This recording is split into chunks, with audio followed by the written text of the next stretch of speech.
This is verse 32 of the 24th chapter, Gospel of Matthew. Jesus, moving toward the conclusion of this Olivet Discourse, is now indicating to them that in light of all the signs that he has described for them, they should be alert, and as they begin to see these signs, know that the climax that Jesus has been describing is just around the corner, and that seems to be the general focus here. So apo, preposition with the genitive, tes, fukes. So from the fig tree, this is the word fuke, fig tree, postpositive does so, but from the fig tree, mathete. Manthano is the underlying verb here. This is the word that means to learn. This is the imperatives, second person plural. So from the fig tree, learn. Tain parabolane.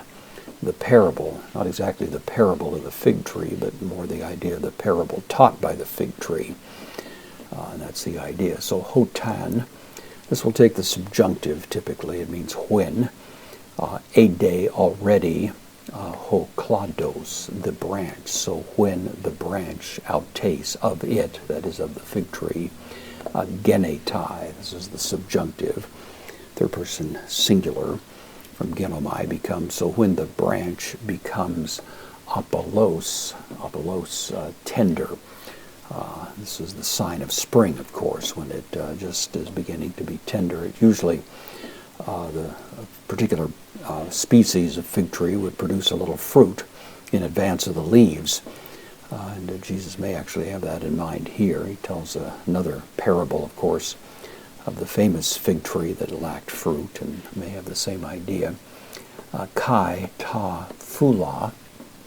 Fula is the leaves, the foliage we get from that. And the leaves, ekfue. This is an interesting word. It means to show forth, but actually the fue part of this is from a verb that means to puff. So ekfue, puffs out, is the idea when the leaves just barely begin to show themselves. Then genoskita, second person plural, present active, imperative here. Know, or you know, it could be. Hoti, that ingus, just around the corner. It is right now. It is just coming. To theros, the summer.